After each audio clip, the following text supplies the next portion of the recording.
자, 안녕하세요. 자, 오늘은, 이제 그림 잠깐 보실게요.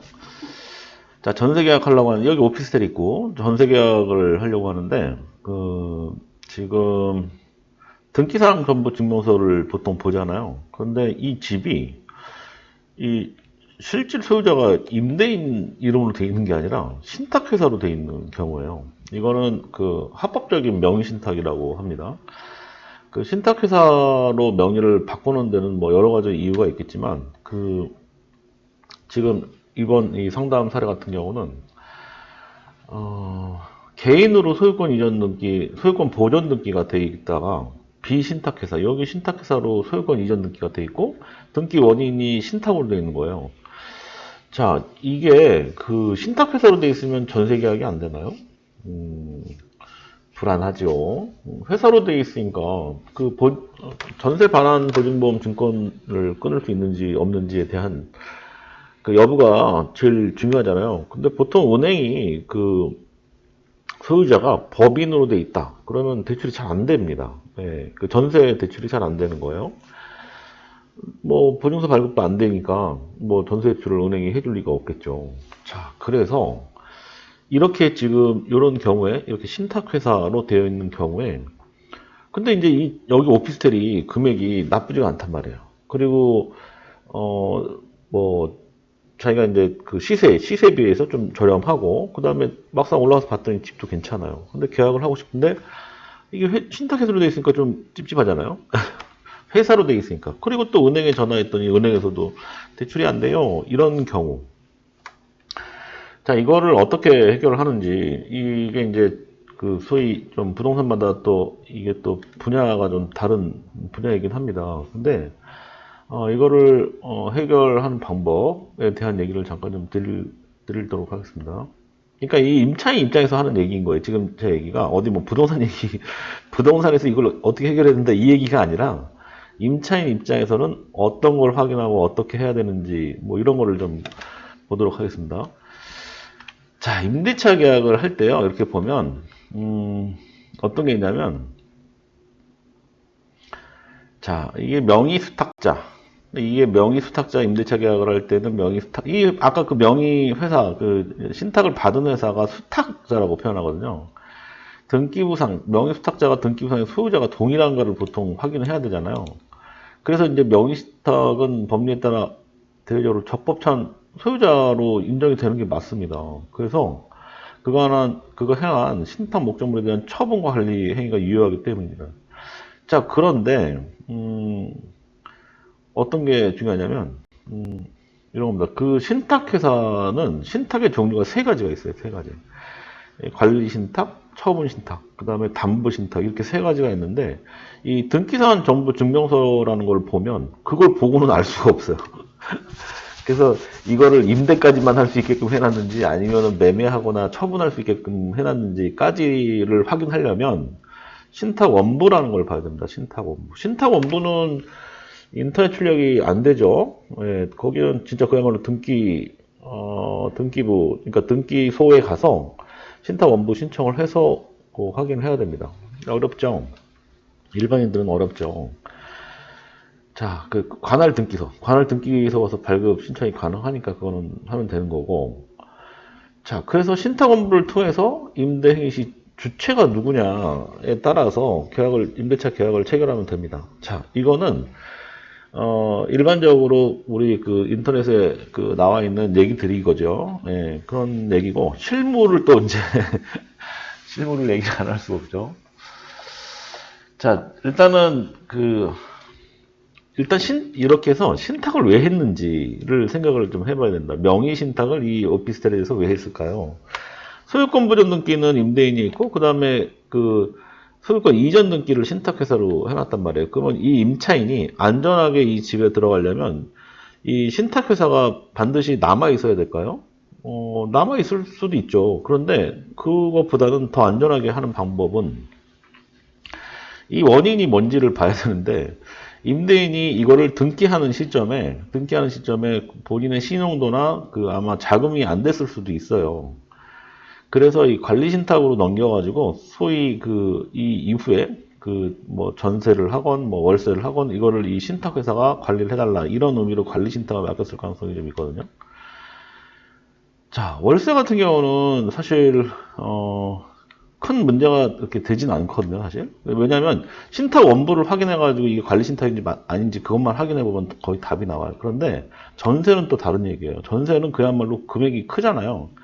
이럴 경우에는 어떻게 하냐면 동시에 이 신탁회사에서 전세자금이 대출 신청을 한단 말이죠. 대출 신청을 하면 그 문구가 있어요. 문구 특약 문구가 있는데 특약 문구까지 다 오픈해드리긴 좀 그렇고 그거 이제 부동산에 이제 그게 소위 이제 저작권에 해당되는 부분이기 때문에 그 부분까지는 좀 오픈해드리기 그렇고 자 어쨌든 형태를 좀 말씀을 드리면 이 지금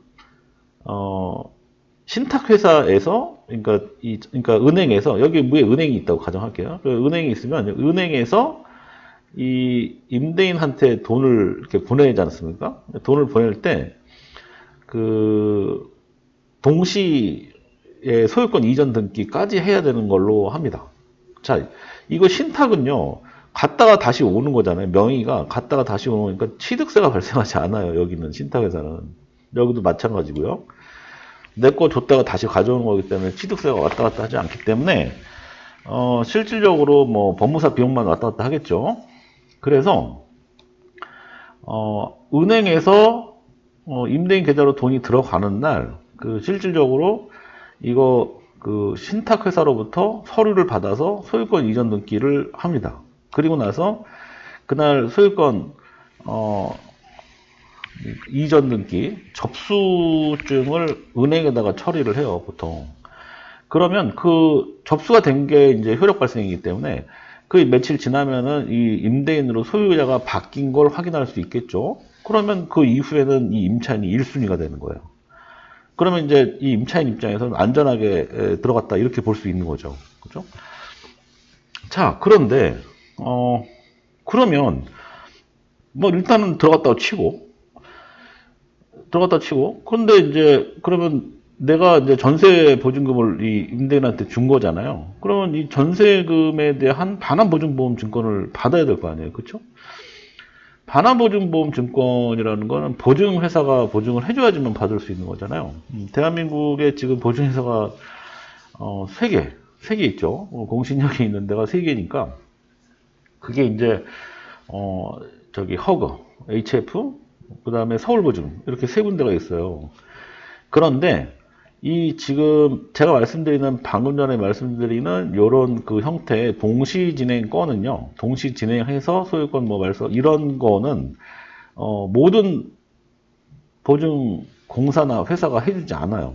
그러니까 HF, 허그, 서울보증이 전부 다 해주는 건 아니에요. 참고적으로. 그러니까 기본적으로 이런 계약을 할 때는 몇 가지를 확인해야 되는 거죠. 그러니까 명의가 신탁회사로 돼 있다 그러면 그 공인 중에서 확인할 게 굉장히 많은 거예요. 신탁 원부부터 소유권 이전이 다 가능한지, 그 다음에 전세금 반환 보증보험 증권을 끌 수 있는지 없는지에 대한 여부까지 확인을 해야 돼요. 결론, 되는 게 있고 안 되는 게 있다. 은행 입장에서 이게 가능한 물건의 그 가능한 지역에 그 가능한 그 해당 오피셀이 있고 업보의 차이가 좀 있습니다. 자, 예를 들어서 임대인이 신탁회사로 넘겨서 소유권 보존 등기한 다음에 소유권 이전 등기를 했단 말이에요. 그러면 이게 예를 들어서 오피셀이 신축이라고 가정할게요. 신축. 그 신축인 경우에 대지권 등기가 있을까요? 대지권 등기는 없어요. 이 오피스텔 신축 같은 경우는. 그러면 은행에서 봤을 때 대지권 등기가 없는 그 저기 전세에 대해서 대출을 해줄까요? 그것도 은행에 따라 다릅니다.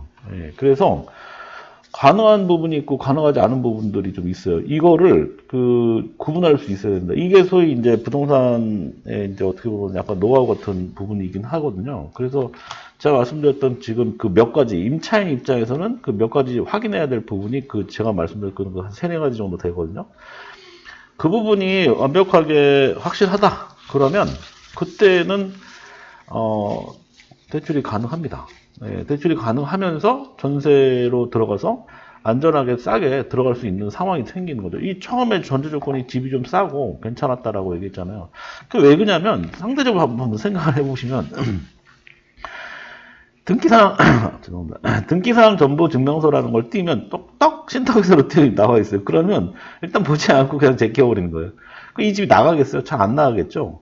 그러다 보면 계속 전세가가 떨어지는 거예요. 1, 2천이라도 더 떨어지다가 임대인 입장에서 전세 너무 안 나가네. 그냥 좀 싸게 내놔야지. 그럼 싸게 해서 시세보다 뭐 얼마가 더 싸요? 그럼 본인 입장에서는 이자도 좀 덜 나가고 괜찮잖아요.